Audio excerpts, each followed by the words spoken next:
Hello students, today we are learning the first chapter of banking regulations and operations, that is commercial bank. First ನಾವು banking regulation ಮತ್ತು operationದು first chapter ಆದ commercial bank ಬಗ್ಗೆ ತಿಳ್ಕೊಳ್ಳೋಣ. So what is the meaning of bank? As we know, bank is an institution authorized by the government to accept deposits, pay interest, clear checks, issue loans, act as an intermediary in financial transactions and provide other financial services to its customer. Banking ಅಂದ್ರೇನು? Banking ಒಂದು institute, ಅದು authorised ಆಗಿರೋ institute. Authorised by ಹೂಮ್? ಗೌರ್ಮೆಂಟಿಂದ authority ಕೊಟ್ಟಿರುತ್ತೆ ಆ ಇನ್ಸ್ಟಿಟ್ಯೂಟ್ಗೆ. ಯಾವುದಕ್ಕೆ authority ಕೊಟ್ಟಿರುತ್ತೆ? ಜನಗಳಿಂದ deposit accept ಮಾಡೋದು, ಮನಿ accept ಮಾಡ್ಕೊಳ್ಳೋದು, ಮತ್ತು ಆ ಡೆಪಾಸಿಟ್ ತೊಗೊಂಡಿದ್ಮೇಲೆ ಇಂಟ್ರೆಸ್ಟ್ ಪೇ ಮಾಡ್ತಾರೆ. ಬ್ಯಾಂಕ್ ಅವ್ರು ಇಂಟ್ರೆಸ್ಟ್ ಪೇ ಮಾಡ್ತಾರೆ. ಮತ್ತು ವಾಟ್ ಎವರ್ ದ ಚೆಕ್ಸ್ ಯಾರು ಇಶ್ಯೂ ಮಾಡಿರ್ತಾರೆ ಕಸ್ಟಮರ್ಸು, ಅವ್ರದ್ದು ಚೆಕ್ಸ್ ಎಲ್ಲ ಕ್ಲಿಯರ್ ಮಾಡೋದು, ಮತ್ತು ಲೋನ್ ಕೊಡೋದು.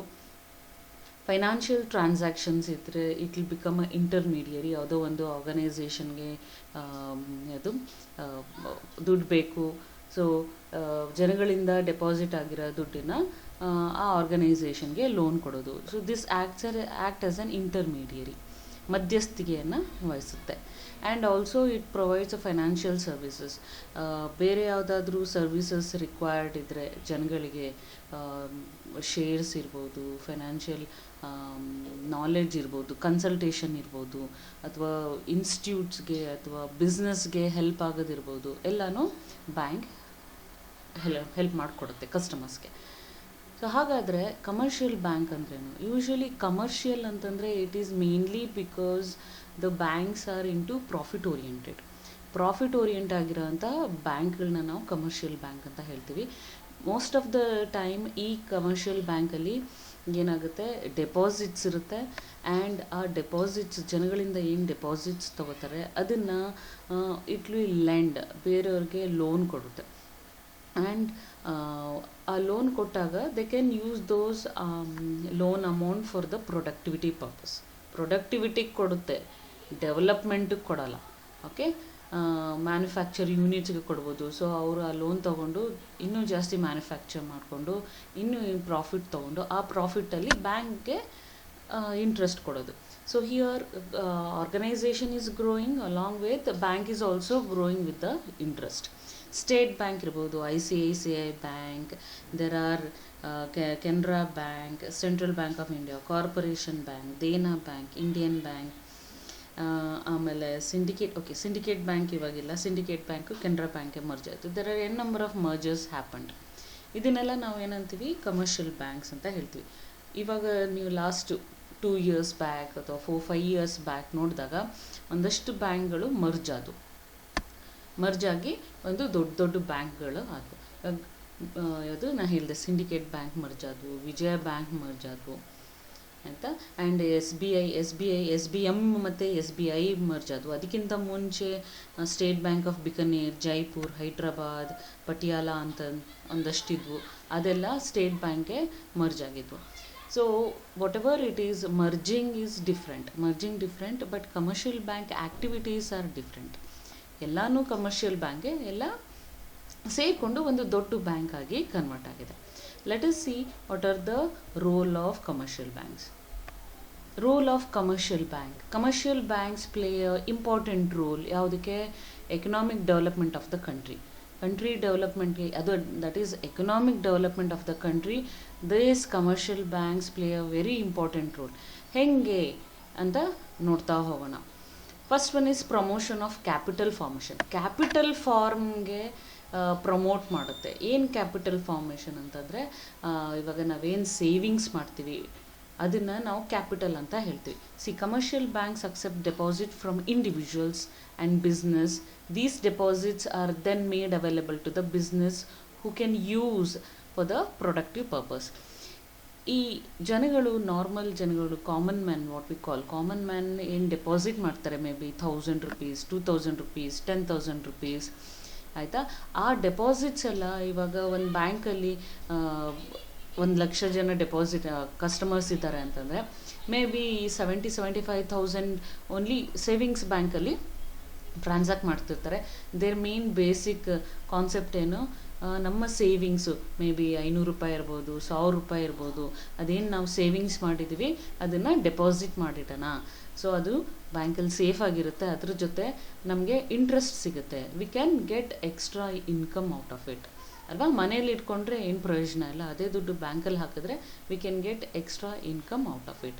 ಸೊ ಇಲ್ಲೇನಾಗುತ್ತೆ, ಒಂದು ಅಷ್ಟು ಅಮೌಂಟು ಡೆಪಾಸಿಟ್ ಆಗುತ್ತೆ. That is called capital formation. ಅದನ್ನು ನಾವು ಕ್ಯಾಪಿಟಲ್ ಫಾರ್ಮೇಷನ್ ಅಂತ ಹೇಳ್ತೀವಿ. ಇವಾಗ ಜನಗಳು 1,000 2,000 ಹೀಗೆ 10 ವರ್ಷನೋ 20 ವರ್ಷನೋ ಸೇವ್ ಮಾಡಿಕೊಂಡು they can have lakhs together of capital. ಆಮೇಲೆ ಅವ್ರು ಏನು ಮಾಡ್ಬೋದು, they can think of buying big items, ಮನೆ ಇರ್ಬೋದು ಅಥವಾ 4 ವೀಲರ್ ಇರ್ಬೋದು, ಅಥವಾ ಅವ್ರು ಬಿಸ್ನೆಸ್ ಸ್ಟಾರ್ಟ್ ಮಾಡೋದಿರ್ಬೋದು. So it is a formation. ಕ್ಯಾಪಿಟಲ್ನ ಒಂದು ಫಾರ್ಮ್ ಮಾಡೋ ಒಂದು ಬೇಸಿಕ್ ಐಡಿಯಾನಲ್ಲಿ ಈ ಬ್ಯಾಂಕ್ಗಳು ಮಾಡ್ತಾರೆ, ಡೆಪಾಸಿಟ್ನ ಅಕ್ಸೆಪ್ಟ್ ಮಾಡ್ತಾರೆ. And what they do, bank ಏನು ಮಾಡುತ್ತೆ, ಅದನ್ನು ಸುಮ್ಮನೆ ಇಟ್ಕೊಳ್ಳಲ್ಲ. ಅವರು ಅಕ್ಸೆಪ್ಟ್ ಮಾಡಿದ್ದಕ್ಕೆ ಇಂಟ್ರೆಸ್ಟ್ ಕೊಡಬೇಕಾದ್ರೆ ದೇ ಶುಡ್ ಅರ್ನ್ ಇಂಟ್ರೆಸ್ಟ್ ಅಲ್ಲ. ಸೊ ವಾಟ್ ದೇ ಡು, ಅದನ್ನೇ ಯಾರಿಗೂ ಬಿಸ್ನೆಸ್ಗೆ ಅಥವಾ ಯಾವುದಕ್ಕಾದ್ರು ನೀಡಿದ್ದಾಗ ಆ ಅಮೌಂಟ್ನ ಲೋನಾಗಿ ಕೊಡ್ತಾರೆ, ಅಲ್ಲಿ ಅವರು ಇಂಟ್ರೆಸ್ಟ್ ಆಗಿ ತೊಗೋತಾರೆ. ಆ ಇಂಟ್ರೆಸ್ಟ್ ಅಮೌಂಟನ್ನು ದೇ ವಿಲ್ ಸ್ವಲ್ಪ ಇಟ್ಕೊಂಡು ಸ್ವಲ್ಪ ಬೇರೆ ಡೆಪಾಸಿಟ್ ಅವ್ರಿಗೆ ದುಡ್ಡು ಕೊಡ್ತಾರೆ as a interest. So this commercial bank encourage to invest in new enterprises. ಹೇಗೆ ಇನ್ವೆಸ್ಟ್ಮೆಂಟ್ಗೆ ಇದು ಎನ್ಕರೇಜ್ ಮಾಡುತ್ತೆ ಅಂದರೆ, ಯೂಶ್ವಲ್ ಆಗಿ ಯಾರು ಬಿಸ್ನೆಸ್ ಮೆನ್ ಇರ್ತಾರೆ ಅವರು ಒಂದು ಆಪರ್ಚುನಿಟಿನ ಹುಡುಕ್ತಾ ಇರ್ತಾರೆ. ಎಲ್ಲಿ ನಾವು ಇನ್ವೆಸ್ಟ್ಮೆಂಟ್ ಮಾಡೋಣ, ಎಲ್ಲಿ ರಿಸ್ಕ್ ಕಡಿಮೆ ಇರುತ್ತೆ, ಅಲ್ಲಿ ಇಂಟ್ರೆಸ್ಟ್ ಜಾಸ್ತಿ ಸಿಗುತ್ತೆ, ಅಂಥ ಒಂದು ಆಪರ್ಚುನಿಟಿನ ಹುಡುಕ್ತಾ ಇರ್ತಾರೆ ಅಲ್ವಾ. ಯಾವುದೇ ಒಂದು ಬಿಸ್ನೆಸ್ ಮಾಡಬೇಕು ಅಂದರೆ ರಿಸ್ಕ್ ಜಾಸ್ತಿ ಇಲ್ಲದೇ ಇರೋ ಕಡೆ ಇನ್ವೆಸ್ಟ್ಮೆಂಟ್ ಮಾಡೋಕ್ಕೆ ಇಷ್ಟಪಡ್ತಾರೆ. ಆ ಥರ ಒಂದು ಆಪರ್ಚುನಿಟಿ ಬ್ಯಾಂಕ್ ಕೊಡುತ್ತೆ. ಯಾವುದೇ ಒಂದು ಈ ಥರ ಬಿಸ್ನೆಸ್ ಡೆಪಾಸಿಟ್ ಮಾಡಿದಾಗ ಬ್ಯಾಂಕಲ್ಲಿ, that amount will be utilised by the commercial banks to give the loan to medium or other entrepreneurs. In turn those entrepreneurs ಅವ್ರೇನು ಮಾಡ್ತಾಯಿದ್ದಾರೆ, ಈ ಥರ ಲೋನ್ಗಳು ತೊಗೊಂಡು ಅವರು ಪ್ರೊಡಕ್ಷನ್ ಮಾಡಿ ಅವರು they are improvising, productive capacity improve ಮಾಡೋದು ಅಥವಾ ಅವರು ಇಂಪ್ರೂವ್ ಆಗೋದು, ಡೆವಲಪ್ ಆಗೋದು ಮಾಡ್ತಾ ಇರ್ತಾರೆ. Okay, in that way encouragement will be given for investment. Next one is promotion of trade and industry. With the growth of commercial banking improve ಆಗ್ತಾ ಇದೆ. ಅದ್ರ ಜೊತೆಗೆ there is a vast expansion in trade and industry. Along with this, ದೊಡ್ಡದಾಗಿ ನಮ್ಮ trade industries ದೊಡ್ಡದು ಬೆಳೀತಾ ಹೋಗ್ತಾ ಇದೆ. ಶೇರ್ ಟ್ರೇಡಿಂಗ್ ಇರ್ಬೋದು, ಮಾರ್ಕೆಟ್ ಟ್ರೇಡಿಂಗ್ ಇರ್ಬೋದು, ಯಾವುದೇ ಒಂದು ಟ್ರೇಡಿಂಗ್ ಇರ್ಬೋದು, ಇಂಡಸ್ಟ್ರಿಗಳು ದೊಡ್ಡ ಆಗ್ತಾ ಇರುತ್ತೆ. ಯಾವುದೇ ಒಂದು ಸ್ಮಾಲ್ ಕಂಪನಿ ದೊಡ್ಡದಾಗಿವೆ ಅಲ್ವಾ. ದ ಫ್ಲಿಪ್ಕಾರ್ಟ್ ಇರ್ಬೋದು, ಮಿಂತ್ರ ಇರ್ಬೋದು, ಆಯಿತಾ. Those small companies have become very big in just span of 10 years. 10 yearsಲ್ಲಿ ದೊಡ್ಡ ಬಿಲಿಯನೇರ್ ಆಗಿಬಿಟ್ಟಿದ್ದಾರೆ ಅವರು. ಸೊ ಅವರು ಇನಿಷಿಯಲ್ ಆಗಿ 1 crore 4 crore ಏನು ಇನ್ವೆಸ್ಟ್ಮೆಂಟ್ ಮಾಡಬೇಕಾದ್ರೆ the bank would have bank help ಮಾಡಿರುತ್ತೆ. ಸೊ ಅದೇ 1 ಕೋಟಿ ಇವಾಗ 4 ಕೋಟಿ ಇವಾಗ ಏನಾಗಿದೆ, ಅವ್ರಿಗೆ ಸಾವಿರಾರು ಕೋಟಿಯಾಗಿ they have earned it. So use of bank draft, check, bills of exchange, credit card, letter of credit has revolutionized both national and international trade. ಮೊದಲೇನಾಗ್ತಿತ್ತು, ಬರಬೇಕು, ದುಡ್ಡು ತೊಗೋಬೇಕು, ದುಡ್ಡನ್ನ ನಾವು ಮಾಡಬೇಕಾದ್ರೆ ಓವರ್ ಡ್ರಾಫ್ಟ್ ಫೆಸಿಲಿಟೀಸ್ ಇರ್ತಿರ್ಲಿಲ್ಲ. ಬಿಲ್ ಆಫ್ ಎಕ್ಸ್ಚೇಂಜ್ ಮಾಡಬೇಕು. Bill of exchange ಅಂತಂದರೆ you learn all this thing. Bill of exchange it is on credit ಮೇಲೆ ಸೇಲ್ ಪರ್ಚೇಸ್ ಮಾಡಿದಾಗ ಬಿಲ್ ಆಫ್ ಎಕ್ಸ್ಚೇಂಜ್ ಅಂತ ಕೊಡ್ತಾರೆ. Credit cards will be given. Credit card in the sense it's a loan kind. Letter of credit is also kind of loan. See these things are what bank ಅವರು help ಮಾಡ್ತಾ ಇದೆ trade industries develop ಆಗೋದಕ್ಕೆ. Indirect ವೇನಲ್ಲಿ ಲೋನ್ನ ಕೊಡ್ತಾ ಇದೆ. This is very I can say useful for those people who can improve their organisation. Improve ಮಾಡ್ಕೊಳ್ಳೋಕ್ಕೆ ಇದೆಲ್ಲ ತುಂಬಾ ಹೆಲ್ಪ್ ಆಗುತ್ತೆ. And the development of agriculture, apart from this ಬರೀ ಇಂಡಸ್ಟ್ರಿ ಅಲ್ಲ, ಬರೀ ಟ್ರೇಡ್ ಅಲ್ಲ, agriculture also it's developing. We are giving commercial banks actually developing the countries, and they are giving the credit to the development of agriculture. Small scale industries in rural area. ಇಲ್ಲಿ agriculture ಮತ್ತು rural ಎರಡು it will go hand in hand. ಅಂದರೆ ಇವಾಗ rural ಏರಿಯಾದಲ್ಲಿ ಜನಗಳು ಒಂದು cottage industry start ಮಾಡಬೇಕು. ಆಮೇಲೆ ಅವರು ಅಗ್ರಿಕಲ್ಚರ್ನ ಎಷ್ಟು 6 ಮಂತ್ಸ್ ಮಾಡ್ತಾರೆ, ಇನ್ನು 6 months they can do the industries. ಆಯಿತಾ, ಬರೀ ಅಗ್ರಿಕಲ್ಚರಲ್ಲೇ ಡಿಪೆಂಡ್ ಆಗಿ ಅವರು ಇದ್ದರೆ they won't earn much. Agriculture ಜೊತೆ ಸ್ಮಾಲ್ ಸ್ಕೇಲ್ ಇಂಡಸ್ಟ್ರಿ ಅಥವಾ ಅಗ್ರಿಕಲ್ಚರ್ನ ಡೆವಲಪ್ ಮಾಡೋದು, ಓಕೆ, ಮೇನ್ ಕ್ರಾಪು ಮತ್ತು ಸೆಕೆಂಡ್ ಕ್ರಾಪು ಮತ್ತು even third crop we can bring in. ಆಯಿತಾ, ಮೂರು ಕ್ರಾಪ್ ಒಂದು ವರ್ಷದಲ್ಲಿ ಬೆಳೆಸ್ಬೋದು. ಅದು 3 ಕ್ರಾಪ್ ಬೆಳೆಸೋದಕ್ಕೆ ಮಳೆ ಇರಲ್ಲ. ಒಂದೇ ಒಂದು ಕ್ರಾಪ್ಗೆ ಮಾನ್ಸೂನ್ ಡಿಪೆಂಡ್ ಆಗ್ತೀವಿ ಅಷ್ಟೇ. ಇನ್ನೆರಡು ಕ್ರಾಪ್ಗೆ ಏನಾಗುತ್ತೆ, ಬೋರ್ ಬೇಕಾಗುತ್ತೆ, ಅಥವಾ they want to take out the pipe in the line ತೊಗೋಬೇಕಾಗುತ್ತೆ. All these things money is invested. For that bank is helping the farmers for the productivity and agriculture development. Next one, balance development of different states. ಇವಾಗ ಕರ್ನಾಟಕ ಇರ್ಬೋದು, ಅಕ್ಕಪಕ್ಕ states Maharashtra, Andhra, Tamil Nadu, and then we have Kerala. ಈ ಅಕ್ಕಪಕ್ಕ ಸ್ಟೇಟ್ಸ್ಗಳು ಏನು ಮಾಡುತ್ತವೆ, ಅಲ್ಲಿರೋ abundance capital ಇರ್ಬೋದು, ಅಥವಾ ರಾ ಮೆಟೀರಿಯಲ್ಸ್ ಇರ್ಬೋದು, ಅಥವಾ ಯಾವುದೋ ಒಂದು ಸೋರ್ಸ್ ಏನಿದೆ ಅದನ್ನು ಬೇರೆ ಸ್ಟೇಟ್ಗೆ ಟ್ರಾನ್ಸ್ಫರ್ ಮಾಡಬೇಕು ಅಂದರೆ even bank will help. Bank is ಅದು ಬ್ಯಾಂಕ್ ಹೆಂಗೆ ಇಂಟರ್ಮೀಡಿಯರಿ ಥರ ಆ್ಯಕ್ಟ್ ಮಾಡುತ್ತೆ.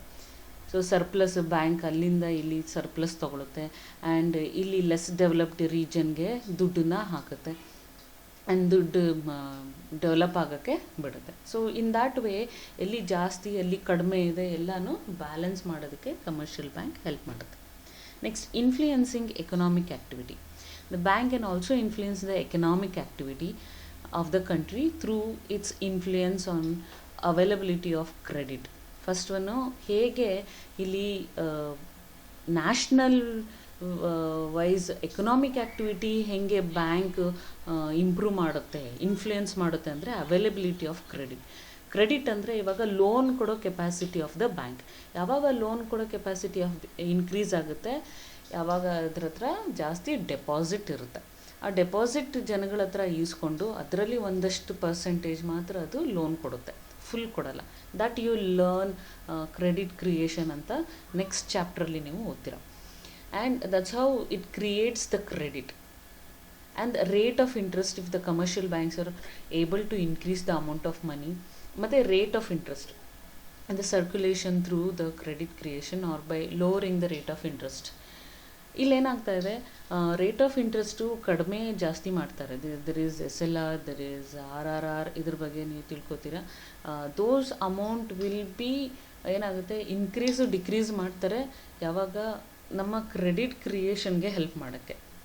ಕ್ರೆಡಿಟ್ ಕ್ರಿಯೇಷನ್ ಆದಾಗ ಅಲ್ಲೇನಾಗುತ್ತೆ, ಲೋನ್ಗಳು ಜಾಸ್ತಿ ತೊಗೋತಾರೆ, ಇಂಟ್ರೆಸ್ಟ್ಗಳು ಓಡಾಡುತ್ತವೆ, ಜನಗಳ ಹತ್ರ ದುಡ್ಡುಗಳು ಓಡಾಡುತ್ತವೆ. ಇನ್ ದ್ಯಾಟ್ ವೇ ಯಾವಾಗ ಜನಗಳ ಹತ್ರ ದುಡ್ಡು ಓಡಾಡೋಕ್ಕೆ ಸ್ಟಾರ್ಟ್ ಮಾಡುತ್ತೆ, they do the economic activity, purchase and selling more. ಆಯಿತಾ, ಆವಾಗ economic activities of the country will increase. In that way, indirectly, bank is helping the economic activity. Next one is implementation of monetary policy. Banks will implement monetary ಅಂತಂದರೆ money policy. The central bank of the country controls and regulates volume of credit through the active cooperation of banking system in the country. It helps in the bringing price stability and promotes economic growth within the shortest possible period of time. So ಇಲ್ಲೇನಾಗ್ತಾ ಇದೆ, central bank ಅಂತ ಒಂದಿದೆ. What this central bank will do ಅಂದರೆ RBI, regulatory bank of India. That bank regulates ಅಂದರೆ control ಮಾಡುತ್ತೆ. ಯಾವುದಕ್ಕೆ control ಮಾಡುತ್ತೆ, ಎಲ್ಲ ಈ ಕಮರ್ಷಿಯಲ್ ಬ್ಯಾಂಕ್ನ ಕಂಟ್ರೋಲ್ ಮಾಡುತ್ತೆ. ಯಾವುದಕ್ಕೆ ಕಂಟ್ರೋಲ್ ಮಾಡುತ್ತೆ, ಜಾಸ್ತಿ ಕ್ರೆಡಿಟ್ ಕೊಡಬಾರ್ದು. ಓಕೆ, ನಿಮ್ಮ ಹತ್ರ ಡೆಪಾಸಿಟ್ 100 ರೂಪಾಯಿ ಇದೆ ಅಂತಂದರೆ ಅಟ್ಲೀಸ್ಟ್ 20 ರೂಪಾಯಿ ಇಟ್ಕೊಂಡು ಮಿಕ್ಕಿದ 80 ರೂಪಾಯಿನ ಕ್ರೆಡಿಟ್ಗೆ ಕೊಡ್ಬೋದು. 100ಗೆ 100 ಕೊಟ್ಬಿಟ್ರೆ ಅಕಸ್ಮಾತ್ ಯಾರಾದರೂ ದುಡ್ಡು ಬೇಕು ಅಂತ ಬಂದಾಗ ಏನು ಮಾಡ್ತೀರಾ? So there are so many rules regarding how to maintain cash credit or cash reserves. ಅದೆಲ್ಲ ರೆಗ್ಯುಲೇಷನ್ ಯಾರು ನೋಡ್ಕೋತಾರೆ, central bank, that is RBI. And those things will be followed by all commercial banks. Okay. ಆಮೇಲೆ R B I ಏನು ಮಾಡುತ್ತೆ, price stability ಇರಬೇಕು, price ಸ್ಟೆಬಿಲಿಟಿನೇ ನೋಡುತ್ತೆ. Inflation ಇರ್ಬೋದು, ಡಿಫ್ಲೇಷನ್ ಇರ್ಬೋದು, ಅದನ್ನು ಜಾಸ್ತಿ ವೇರಿ ಮಾಡೋಕ್ಕೆ ಬಿಡಲ್ಲ. ಬಿಕಾಸ್ ಯಾವಾಗ ಆ ಥರ ಏನಾದರೂ ಹೆಚ್ಚು ಕಡಿಮೆ ಆಗ್ತಾಯಿದ್ರೆ ಬ್ಯಾಂಕಲ್ಲಿ ಆರ್ ಬಿ ಐಯಲ್ಲಿರೋ ಡೆಪಾಸಿಟ್ಸ್ನ ಯೂಸ್ ಮಾಡಿಕೊಂಡು ನಮ್ಮ ಈ ಎಕಾನಮಿನ ಸರಿಪಡಿಸೋಕ್ಕೆ ನೋಡುತ್ತೆ. So in that way bank is also playing a very important role in monetary policies. Next, encourage for export promotion. So ಇಲ್ಲಿ ಬರೀ ನಮ್ಮ ಒಂದು national wise activity, economic development ಅಲ್ಲ, ಎಕ್ಸ್ಪೋರ್ಟ್ ಪ್ರಮೋಷನ್. ಎಕ್ಸ್ಪೋರ್ಟ್ ಆಗ್ತಿದ್ದಂಗೆ ನಮಗೇನು ಬರುತ್ತೆ, ಫಾರಿನ್ ಕರೆನ್ಸೀಸ್ ಬರುತ್ತೆ. Those foreign currencies will also help in development of economy. ಆಯಿತಾ. In order to increase the exports of the country, the commercial banks have establish export promotion cell. Export promotion cell ಅಂತಲೇ ಒಂದು ಸಪ್ರೇಟಾಗಿ ಅವ್ರದ್ದೊಂದು ಭಾಗ ತೆಗೆದಿದ್ದಾರೆ. ಅದರಲ್ಲಿ ಯಾರ್ಯಾರಿಗೆ ಯಾವ ಥರ ಎಕ್ಸ್ಪೋರ್ಟ್ಗೆ ಹೆಲ್ಪ್ ಬೇಕು, ಮೇ ಬಿ ಇಂಟ್ರೆಸ್ಟ್ ರೇಟ್ ಕಡಿಮೆಯಲ್ಲಿ ಅವರು ಲೋನ್ ಕೊಡ್ಬೋದು. ಎಕ್ಸ್ಪೋರ್ಟ್ ಮಾಡ್ತಿದ್ದಾರೆ, foreign investments foreign amount is coming into India, so economy will develop. ಆ ಥರ ಒಂದು ಒಳ್ಳೆ ಇಂಟೆನ್ಷನ್ ಇಟ್ಕೊಂಡು ಎಕ್ಸ್ಪೋರ್ಟ್ ಪ್ರಮೋಷನ್ನ ಮಾಡ್ತಾಯಿದೆ. ಸೊ ನಾವು will see the functions of commercial bank. Functions ಅಂದರೆ ಏನು? ಫಂಕ್ಷನ್ಸ್ ಅಂದರೆ ಕಾರ್ಯಗಳು ಅಲ್ಲ, ಏನು ಕೆಲಸ ಮಾಡುತ್ತೆ ಕಮರ್ಷಿಯಲ್ ಬ್ಯಾಂಕ್. ಆಯ್ತಪ್ಪ, ಕಮರ್ಷಿಯಲ್ ಬ್ಯಾಂಕ್ ಅದು ಕೊಡುತ್ತೆ, ಪ್ರಮೋಟ್ ಮಾಡುತ್ತೆ, ಇದು ಕ್ಯಾಪಿಟಲ್ ಹೆಲ್ಪ್ ಮಾಡುತ್ತೆ, ಎಕ್ಸ್ಪೋರ್ಟ್ಗೆ